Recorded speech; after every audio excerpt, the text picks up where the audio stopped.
In this country 32 సంవత్సరాలుగా దీన్ని నడుపుతున్నా. 28 పొజిషన్లో ఉన్నదాన్ని నంబర్ 1 పొజిషన్కి తీసుకొచ్చాను. సార్ ఏంటి సార్ నంబర్ 1? ఎందులో నంబర్ 1? ఒంటిగడ్డ కూడా నంబర్ 1 సార్. సారీ సార్, కాదు సార్, ఇక్కడ ఎవరు కొత్తగా ఆలోచించట్లేదు. కొత్తవి కనిపెట్టే వాళ్ళకి ఎంకరేజ్మెంట్ లేదు. ఏదో మార్క్స్ తెచ్చుకోవడం కోసమో, లేదా మంచి ఉద్యోగం కోసమో, లేదంటే యూఎస్ వెళ్ళి సెటిల్ అవడం కోసం చదువుతున్నారు సార్ అందరూ. ఇక్కడ ఎక్కువ మార్క్స్ ఎలా తెచ్చుకోవాలన్నది మాత్రమే నేర్పిస్తున్నారు తప్ప ఇంజనీరింగ్ గురించి ఎవరు నేర్పించట్లేదు సార్. అప్పుడు పాఠం చెప్పడం ఎలాగో నువ్వు నాకు నేర్పించు. సార్ నేను ఏం చెప్పాలి sir? Sir sir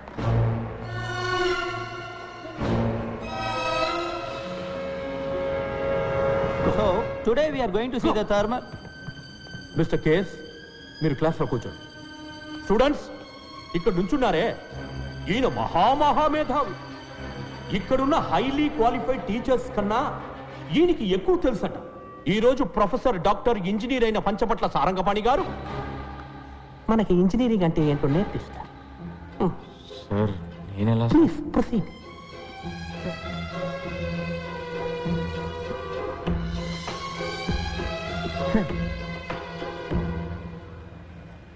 We do not have all day.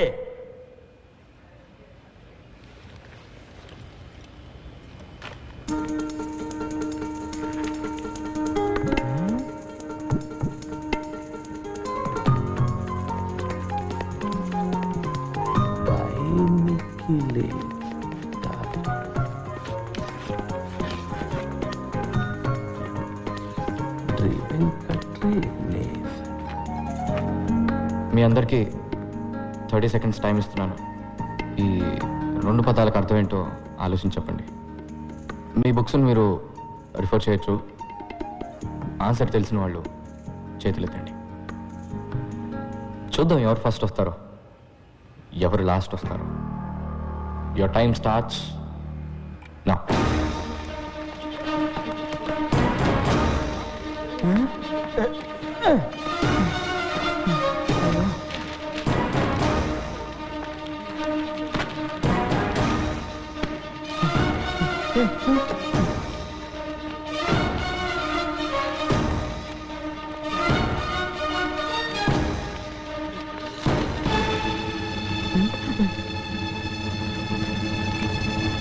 Time up.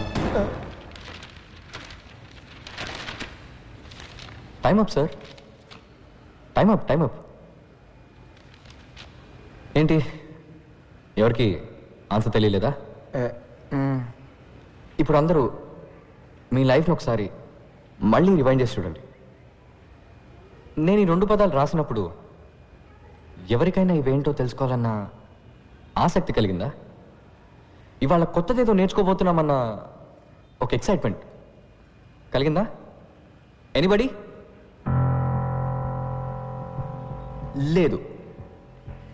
నేను స్టార్ట్ అనగానే అందరూ రేస్లో పడి పరిగెత్తారు. ఇలా బట్టి బట్టి చదివి ఫస్ట్ వస్తే ఏంటి ప్రయోజనం? మీ నాలెడ్జ్ పెరుగుతుందా? లేదు, ప్రెషరే ఎక్కువ అవుతుంది. ఇది కాలేజ్, ప్రెషర్ కుక్కర్ కాదు గైస్. సర్కస్లో కూడా సింహం వచ్చి రింగ్ మాస్టర్ విప్కి భయపడి కరెక్ట్గా వెళ్ళి చైర్లో కూర్చుంటుంది. దాన్ని వెల్ ట్రైన్డ్ అని చెప్తాం కానీ వెల్ ఎడ్యుకేటెడ్ అని చెప్పలేం కదా. హలో, ఇది ఫిలాసఫీ క్లాస్ కాదు. ముందా 2 పదాలకి అర్థం చెప్పు. సార్ యాక్చువల్లీ ఇలాంటి పదాలే లేవు సార్. అవి 2 నా ఫ్రెండ్స్ పేర్లతో చేసిన గోల్మాల్.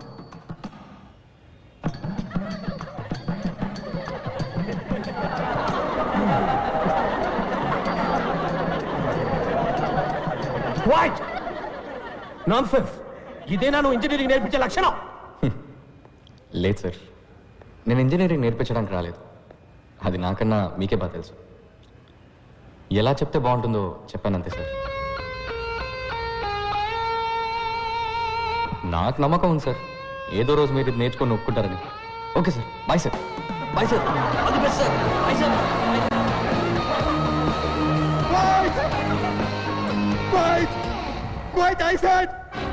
మీ అబ్బాయిలు నిఖిల్ వెంకట్ తప్పుడు సావాసంతో చెడు తిరుగుళ్ళు తిరిగి పాడైపోతున్నారు. వైరస్ రాసిన లెటర్స్ మా ఇళ్లలో ఆటం బాంబ్స్ లా పేలాయి. రెండిళ్ళు హీరోషిమా నాగాసాకి లాగా తయారయ్యాయి. వెంటనే మా పేరెంట్స్ మమ్మల్ని ఇంటికి పిలిచి మాకు తలంటే ప్రోగ్రాం పెట్టారు. రా చూడు, చూసావా? LG air conditioner. సార్ ఇబ్బంది పడకుండా చదువుకోవాలని 15,000 ఖర్చు పెట్టి వాడు రూమ్కే పెట్టించావు. ఇంకా సొంత ఇల్లు లేదు, కారు కొనుక్కోలేదు, స్కూటర్ మీదే వెళుతున్నా. నా 25 ఏళ్ల సేవింగ్స్ మొత్తం వాడి చదువుకే ఖర్చు పెడుతున్నాను తెలుసా? వాడిని గొప్ప స్థాయిలో చూడాలని మా సంతోషాలను త్యాగం చేసావయ్యా. వీళ్ళమ్మ వీడి కోసం స్పెషల్గా ఉండి పెడుతుంది. అది చాలదన్నట్టు స్పెషల్గా గుడ్డు ఒకటి. హే, ఇవన్నీ నువ్వు తీసిన ఫోటోసా వెంకట్? సార్కి ఫోటోగ్రఫీ అంటే చాలా ఇంట్రెస్ట్. రోడ్డు మీద వెళ్లే పందుల్ని కుక్కల్ని కూడా వదలరు. వైల్డ్ లైఫ్ ఫోటోగ్రాఫర్ అవుతారట. సార్ పర్సంటేజ్ ఎంత? 91. 94 నుంచి 91కి వచ్చేసాడు. నా బాధ నీకు ఎగతాడుగా ఉందా? లేదు అంకుల్, యాక్చువల్గా ఇంత అందంగా తీశాడు కదా ఫోటోలు, వాడిని ఎందుకు ఇంజనీర్ని చేస్తున్నారు? చక్కగా వైల్డ్ లైఫ్ ఫోటోగ్రాఫర్ చేయొచ్చు కదా, గొప్పవాడు అవుతాడు అంకుల్. చూడు బాబు, నీకు చేతులెత్తి దండం పెడతాను. మా అబ్బాయిని కన్ఫ్యూజ్ చేసి వాడు లైఫ్ స్పాయిల్ చేయొద్దు.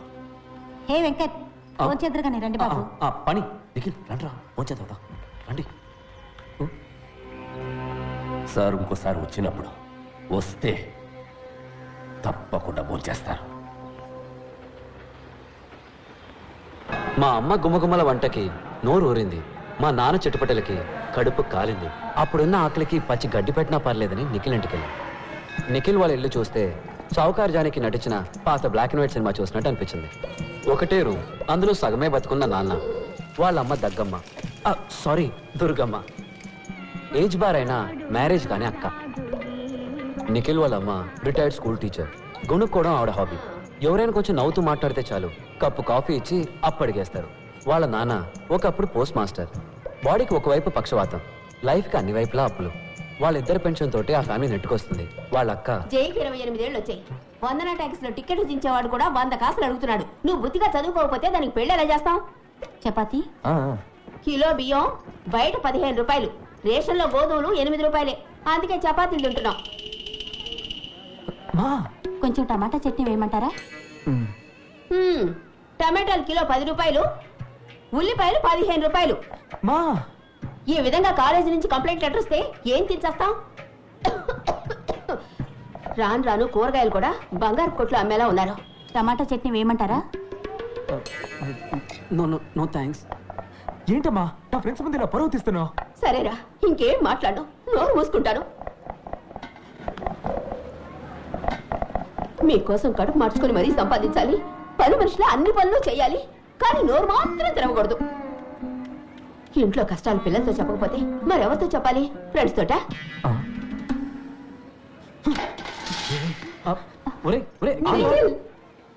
మాకు నిఖిల్ని ఓదార్చాలో వాళ్ళ అమ్మగారిని ఓదార్చాలో తెలియలేదు.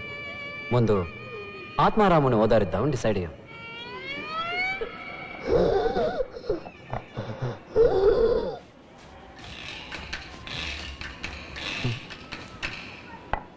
ఈయన దురదకి సైబాలు కొన్నామన్నా కూడా ఇప్పుడు 15 రూపాయలు అయింది.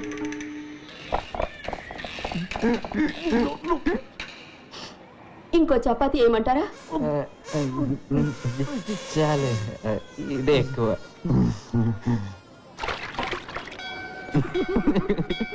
టమాటాలు కిలో 10 రూపాయలు, ఉల్లిపాయలు కిలో 15 రూపాయలు. అట్లీస్ట్ మా ఇంట్లో చపాతీ అయినా పెట్టారు, వాళ్ళ నాన్న అది కూడా పెట్టనివ్వలేదు. ఒట్టి సాడిస్ట్ హిట్లర్. మీ అమ్మ మదర్ తెరేసా బాగా పెట్టిందిలే వెంట్రికల చపాతీ.